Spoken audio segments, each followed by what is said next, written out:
আসসালামু আলাইকুম। আজকে আমরা 33তম বিসিএসে আসার সূচক থেকে একটা কোয়েশ্চেন সলভ করব। দেখেন এখানে বলা আছে যে এ বাই বি এর পাওয়ার হলো x-3 আর বি বাই এ এর পাওয়ার হলো x-5। দেখেন এই এ বাই বি আর এই বি বাই এ কিন্তু উল্টানো, তাহলে এটা নিয়ম হলো আমরা যদি এটাকে সেম করতে চাই তাহলে কি করতে হবে, দেখেন দেখেন এটাকে আমরা কি করতে হবে, শুরুতে বিকে নিয়ে আসতে হবে, তারপর এ, তার মানে কি উল্টায় দিলাম। এটা উল্টায় দিলে কি হয় জানেন, উল্টায় দিলে হলো পাওয়ারটাও মাইনাস হয়ে যায়, পাওয়ার যেটা আছে এটার সামনে মাইনাস চিহ্ন হয়ে যাবে, সমান সমান কি বি বাই এ আর এখানে হবে x-5।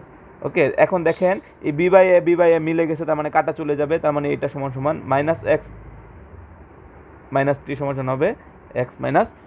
বুঝতে পারছেন? এখন দেখেন এটা কি করব, -x মাইনাসটা উঠায় দিই, মাইনাসে মাইনাসে কী হবে প্লাস, ব্র্যাকেটটা উঠায় দিছি, এখানে কী হবে x-5।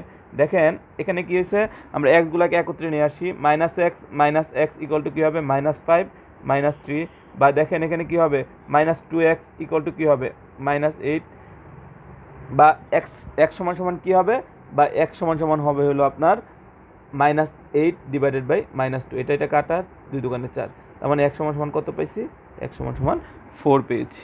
x সমান সমান কত পেয়েছি, 4 পেয়েছি। আনসার কত, 4। তার মানে নিয়ম কি, যে আমরা যদি এই এখানে লব হরকে যদি উল্টাই তাহলে কি হবে, পাওয়ারটা কি হবে, পাওয়ারটা মাইনাস হয়ে যাবে।